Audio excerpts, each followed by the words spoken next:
আমরা শুধু আমার আমার বলে মেতে থাকি। তাহলে সবই যদি আমার হবে, তাহলে একটা প্রশ্ন, আমি কার? আমি কার? শাস্ত্রগুলো বলছেন ভাবছো বসে চলবে কি সেই, তুমি ভাববার কি, যার ভাবার সে ভাবে, তুমি ভাবো তাকে। তুমি তাকে ভাবো যে তোমার কথা ভাবে। কিন্তু আমরা যে মা এই কলিহত জি, আমরা সকলে আমার আমার করে মেতে আছি। আমরা ভগবানকে চিনতে পারিনি, বুঝতে পারিনি, জানতে পারিনি। কেন? এই যে মায়ার সংসার, এই মায়ার সংসারে আমরা আবদ্ধ হয়ে আছি। কিন্তু বাবা, এই সংসারকে আপনি যতদিন দিতে পারবে, এই দেহে আপনাদের যতদিন শক্তি আছে, বল আছে, কর্ম করার ক্ষমতা আছে, ততদিন আপনার এই সংসারে মূল্য আছে। আর যদি মায়ের আমার বৌমাদের হাতে হাতে বাসন মাজা, রান্না করা, সেই সংসারে যদি মায়ের আমার বৌমাদের হাতে হাতে কাজ করে দেয়, রান্না করা, বাসন মাজা, আরো নানান কাজ যদি মায়ের আমার করে দেয়, দেখবেন বৌমারা ভালোবাসে। বাবারা সকাল হতে না হতে যদি থলিটা বাজারে গিয়ে থলি ভর্তি যদি বাজার করে বৌমার হাতে দিয়ে বলে, এই নাও বৌমা, বাড়ির আর নানান কাজে যদি সহযোগিতা করে, তবেই বাবাদের মূল্য আছে। তবে সেই পিতা মাতা যদি 10 দিন অসুস্থ হয়ে বিছানারত হয়ে যায়, দেখবেন সংসার আপনাকে কতটা ভালোবাসে। এই সংসারকে যতদিন আপনি দিতে পারবেন, এই মায়ার সংসার ততদিন আপনার। আজ আপনার দেহে কর্ম করার শক্তি না থাকুক, আপনার দেহে বল না থাকুক, দেখবেন এই সংসারে আপনার কোনো মূল্য নেই। কারণ এই সংসারকে যতদিন আপনি দিতে পারবেন, সংসার ততদিন আপনার হয়ে থাকবে। যে সন্তানকে 10 মাস 10 দিন গর্ভে ধারণ করছে, এমন একটা সময় আছে আপনার নিজ সন্তান পিতামাতা বলতে অস্বীকার করছে। পিতামাতা বলে আপনাকে স্বীকৃতি দিতে লজ্জা পাচ্ছে, যে সন্তানকে আপনি গর্ভে ধারণ করেছেন। আজ যখন মহাপ্রভু গৌর সুন্দর সচি মায়ের কোল আলো করে যখন আসলেন, গৌরহরি আমার উচ্চস্বরে কান্না শুরু করলেন।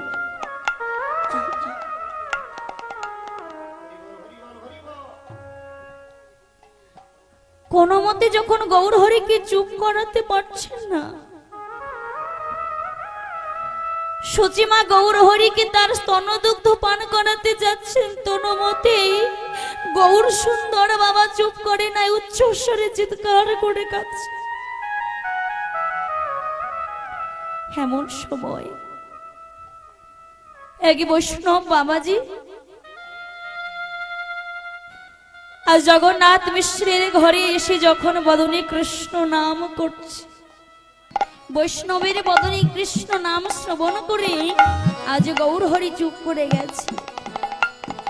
যেই না তার কান্না থেমে গেছে, সেই বৈষ্ণব বাবাজি আবার বাবা কৃষ্ণ নাম বন্ধ করলে, গৌরহরি আবার চিৎকার করে কাঁদছে। যখন এমন ভাবে কাঁদছে, সচিমা দেখেন আমার গৌর সুন্দরকে চুপ করাতে হলে, আমার গৌরহরিকে চুপ করাতে হলে আমাদেরকে কৃষ্ণ নাম করতে হবে। কেন গো মা? ভগবান এসেছে তো শুধু আমাদের হরি বলাতে। এই কলিজীবকে দর্শন করে মহাপ্রভু গৌর সুন্দর 16 নাম 32 অক্ষর নিয়ে আসলেন, যে নামের দ্বারা এই কলিজীব উদ্ধার হতে পারে। আজ মহাপ্রভু জন্ম নীতি নীতি ভক্তের বদনে কৃষ্ণ নাম শ্রবণ করতে চাইছে। তাহলে মাগো, এই গৌর প্রেম সাগরে ডুবতে হলে আগে আমাদের ভাসতে হবে। স্রোতস্বিনী নদীর জলে যদি কোনো বস্তু ফেলে দেওয়া হয়, সেই বস্তুটি রসে রসামৃত হয়ে আপনা আপনি ডুবে যায়। তাহলে গৌর প্রেম সাগরে ডুবতে হলে আগে ভাসতে হবে। এখানে নরোত্তম দাস ঠাকুর কত সুন্দর পথটি রচিত করেছেন বাবা। আজ নরোত্তম দাস ঠাকুর কার সঙ্গ চাইছে গো? না সাধু সঙ্গ করিবার জন্য, ভক্ত সঙ্গ করিবার জন্য আজ তিনি সেই সঙ্গটিকে চাইছেন। তাহলে গৌর প্রেম সাগরে ডুবতে হলে আগে আমাদের গুরুর চরণে আশ্রয় করতে হবে। একমাত্র গুরুদেবী পারেন আমাদের এই অন্ধকার জগৎ হইতে আলোর জগতে নিয়ে যেতে। তাহলে গুরুদেব কাহাকে বলা হয়? গুরু শব্দের অর্থই বা কি? গু শব্দে অন্ধকার, রু শব্দে আলো। যিনি অন্ধকার জগৎ হইতে আলোর জগতে নিয়ে আসেন তিনিই তো গুরু। একমাত্র গুরুদেবী পারেন এই অন্ধকার জগৎ হইতে পথের দিশা দেখাতে। আজ যখন কলির প্লাবন অবতারে গৌর হরি এই নদিয়াবাসিনীকে দর্শন করে বলছে, আহা, এই নবদ্বীপের মাঝে আমি এমন একজনকে খুঁজে পেলাম না যে আমার মনের দুঃখ, মনের কষ্ট, মনের ত্রিতাপ জ্বালা একটু বসে শোনে। আমি এমন কোন ভক্ত পেলাম না। আমি আর এই বৃন্দাবনে থাকবো না। ও মা, ভক্ত পেলেন নাকি গৌর হরি? তাহলে ভক্ত কেমন হতে হয়? ভক্ত কাহাকে বলা হয়? ভক্ত কথাটি কটি অক্ষর দ্বারা গঠিত? ভ, ক, ত। ভক্ত কথাটি 3টি অক্ষর দ্বারা গঠিত। তাহলে ভক্ত কেমন হওয়া দরকার? এই ভক্ত কথাই লুকিয়ে আছে। ভকারে ভববন্ধন করিয়াছে দন, ককারে কামনা বাসনা দিয়ে বিসর্জন, তকারে তন্ময় হইয়া ভাসে কৃষ্ণ প্রেম রসি, তাহাকে ভক্ত বলে শ্রীমুখ প্রকাশ। ভক্ত হওয়া বড় শক্ত মা। ভগবান তার নিজ মুখে বলে, যে করে আমার আশ সর্বপ্রথমে করে তার সর্বনাশ, তথাপি যদি না ছাড়ে আমার পাশ, আমি হয়ে যাই তার দাসেরও দাস। যে ভক্ত যত ভগবানকে ভালোবাসেন, যে ভক্ত যত ভগবান ভগবান করেন, ভগবান সেই ভক্তকে তত কষ্ট দেয়। কেন না? ভগবান আমার তার নিজ সন্তান, নিজ ভক্তকে ঘষে মেজে দেখে নেন সে কতটা শক্ত হতে পারে, কতটা দুঃখ সইতে পারে, কতটা কষ্ট সইতে পারে। আমার ভগবান আগে পরীক্ষা করে নেয়। আজ আমরা এই অভাগিনী, আজ আমি কারো ঘরের মেয়ে বা বউ ও বৌমা। আমারও একটা ছোট্ট ছেলে আছে, আমাকেও একদিন শাশুড়ি হতে হবে। আমি যেমন আমার পিতা মাতার সাথে আচরণ করব, গুরুদেবের সাথে আচরণ করব, আমি তেমনই ফল পাব। কিন্তু আমরা তো এটা বুঝি না, মানি না, জানি না, বুঝতেই চাই না। কেন? আমরা শুধু নিজেরটা ভেবে থাকি। দুদিনের এই সংসারে অভিনয়ের মঞ্চে অভিনয় করিবার জন্য শুধু দুদিনের অতিথি হয়ে এই মঞ্চে এসেছি মা। রাম, লক্ষ্মণ, সীতা 3 জনে যখন বনবাসে চলে গেলেন, তখন ওই কৈকেয়ীর পুত্র কিন্তু ঘরে ছিলেন না মা। কোথায় ছিলেন না? মামার ঘরে। খবরটা শোনা মাত্র আজ ভরত চলেছেন সেই বনপথে। আজ যদি ভরত যদি অযোধ্যায় থাকতেন, প্রাণটা দিয়ে দিতেন, তবু ওই ভগবানের মতো আজ দাদাকে বনবাসে যেতে দিতেন না। আজ ভরত যখন বনবাসের মাঝে গিয়ে দেখছে তার দাদারা খড়ের বিছানা করে যখন ঘুমিয়ে আছে, ভরত রামের চরণ দুটো লোটাইয়ে পড়ে বলছে, দাদা দাদা ঘরে ফিরে চলো দাদা, ওই অযোধ্যার রাজা হওয়ার একমাত্র অধিকার শুধু তোমার, তুমি ঘরে ফিরে চলো। আজ রামের কথা শুনে ভরত বলছে, দাদা ঘরে ফিরে চলো। ভাইরে, আজ যদি আমি ঘরে ফিরে যাই, প্রজারা যে আমার দিকে আঙুল তুলে বলবে আজ রামচন্দ্র হচ্ছেন লোভী, সিংহাসনের লোভে আজ পিতৃসত্য পালন না করে ঘরে ফিরে এসেছে, এটা তো আমি মেনে নিতে পারবো না। তার থেকে এক কাজ কর, এই 14টি বছর তুই রাজ্য শাসন কর ভাই। দাদা গো, এত করে যখন বললাম তখন ঘরে ফিরে যাবে না, তবে কি আমি খালি হাতে ফিরে যাব? আমায় কিছু দেবে না? রামচন্দ্র কেঁদে কেঁদে বলছে, ভাই তোকে দেওয়ার মতো আমার কাছে যে কিছু নেই, আজ যে আমার সব থেকেও যে রাজভিকিরি হয়ে গেছি ভাই, আছে শুধু আমার চরণের পাদুকা, তুই কি নিবি ভাই? দাদা তাই দাও দাদা, আমি তোমার পাদুকা দুটোই নেব। এই বলি আজ বড় দাদার পাদুকা দুটো বস্তুকে ধারণ করে আজ অযোধ্যায় ফিরে গেলেন। অযোধ্যায় এসে রাজ সিংহাসনে বসলেন না, ওই দাদা রামচন্দ্রের পাদুকা দুটো রাজ সিংহাসনে প্রতিষ্ঠা করলেন, আর নিজে একটি আসন পেতে রাজ্য শাসন করতে লাগলেন। 14 বছর রাজ সিংহাসন পেয়ে ভরত কোনোদিন রাজ সিংহাসনে বসেনি বাবা। দেখতে দেখতে 14 বছর পার হয়ে গেলেন।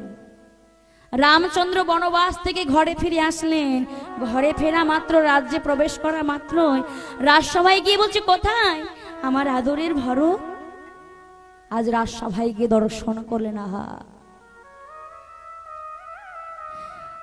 আজ ভরত রাজ সিংহাসনে না বসে নিচে একটি আসন পেতে রাজ্য শাসন করছে।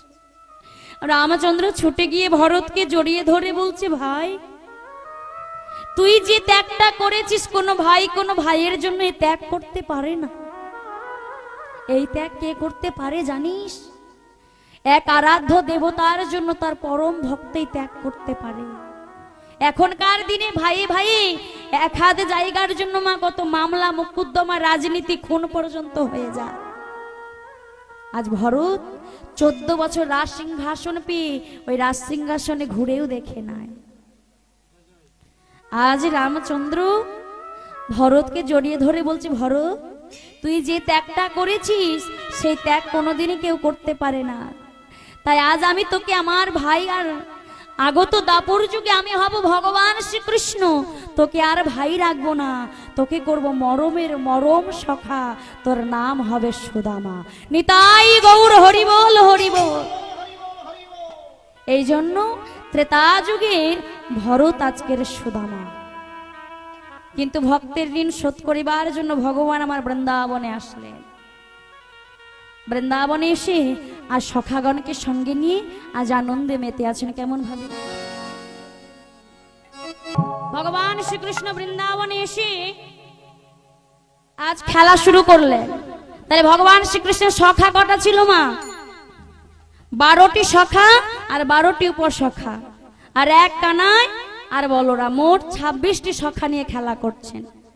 খেলা করতে করতে সুদামাকে বলে, এই সুদামা, সুদামা এই আজকের কি খেলা হবে ভাই? আজকের কি খেলা হবে? বলছে, ভাই আজকের কি খেলা হবে জানিস? খেলবো কাঁধে করা আর কাঁধে চড়া।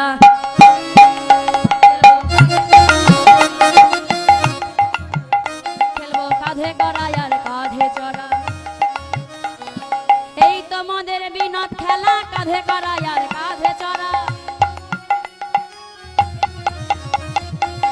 এই সুদামা দাঁড়া দাঁড়া, কাঁধে চড়ার কাঁধে যদি খেলা হয় সবাই তো কাঁধে চাপতে চাইবে, কাঁধে নেবেটাকে। আচ্ছা এই কানাই শোন শোন, এই এক কাজ কর, আমরা এখন কোথায় আছি বলতো? বলছে বৃন্দাবনে একটি বৃক্ষের নিচে খেলা করছি। এই কানাই এক কাজ কর, তুই এই বৃক্ষ থেকে ওই 26টি পাতা তুলে নিয়ে, হ্যাঁ 26টি পাতা তুলে একটি পাতায় বড় করে ছিদ্র করে দে, আর ওই ছিদ্রযুক্ত পাতাটা যে পাবি সে হবে আজকের খেলার অনুসারেই চোর। আজ কানাই কি করলেন, 26টি পাতা তুলে একটি পাতায় বড়, ভালো পাতায় বড় করে ছিদ্র করে দিলেন, আর ওই ছিদ্রযুক্ত পাতাটি ভালো পাতার সঙ্গে মিশিয়ে বলছে এই শোন, সকলে কিন্তু চোখ বন্ধ করে পাতা নেবে। এই দাম পাতা নে, এই মধুমঙ্গল এই নে, এই দাম, এই সুদামা নে, এই এই মহাবা তুইও নে। এই তোদের সবার পাতাগুলো ভালো করে দেখ। এই দাম তোর পাতা কেমন রে? হ্যাঁ এই বসুদাম তোর পাতা কেমন? তোর পাতা ভালো? এই মধুমঙ্গল তোর পাতা কেমন? এই মহাবল তোর পাতা? এই সুদামা তোর পাতা কেমন রে? সবাই যখন বলে ভালো তার মানে তো আমার ভাগ্যে জুটেছে কালো। হ্যাঁ বল, তোর পাতা ভালো করে দে, আরো 10 বার দে। হ্যাঁ তোমা কানাই ছেঁড়া পাতা পেয়ে বক্ষ মাঝে লুকায় রেখেছে, আর সুদামা দেখে নিয়েছে। আয় সুদামা বলছে আয় কানাই তোর পাতা। আজ কি করছে সবাই মিলে ওই কানাইয়ের পাতা, যাই কানাই চোর, কানাই চোর বলবি না। সুদামা কি বলছে, ওগো তুই বিনে কে চোর হবে ভাই, তুই বিনে কে চোর হবে ভাই, তুই নন্দরানীর ননি চোরা, তুই বিনে কে চোর হবে ভাই, তুই ব্রজ গোপীর বসন চোরা, তুই বিনে কে চোর হবে ভাই। আবার চোর বলে, এই চোর বলবি না। শোন, আমি যে বৃন্দাবন থেকে লোকের ঘরে ননি ক্ষীর সর ছানা চুরি করে আনি, সেগুলো কি আমি একা খাই? হ্যাঁ তোরাও খাস, তাহলে আমি যদি চোর হই তোরা তো ডাকাত। সুদামা বলছে আয় কানাই, হ্যাঁ আয় কানাই, তোর মিষ্টি কথাই আমরা বলছি না, খেলার নিয়ম অনুসারে চোর হয়েছিস, তোকেই কাঁধে নিতে হবে। আয় কাঁধেই তো চাপবি, তাতে চোর বলার কি আছে? বল কে কাঁধে চাপবি? হ্যাঁ সুদামা বলছে আমি চাপবো। আজ কানাই বসে বলছে এই সুদামা ভালো করে ধরে বসবি, হ্যাঁ যেন পড়ে না যাস। আর সুদামা কৃষ্ণের কাঁধে চেপে বসেছে।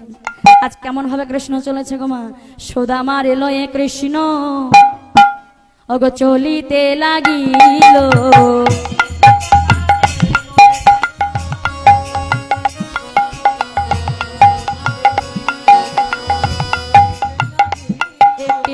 কক্ষ বৃক্ষ আম্র তলে উপনীত হলো,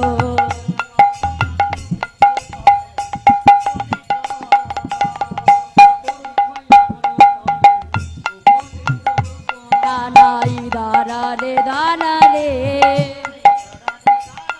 কানাই দাঁড়া রে দাঁড়া রে, গাছে কত আম রে, দাঁড়া রে দাঁড়া রে।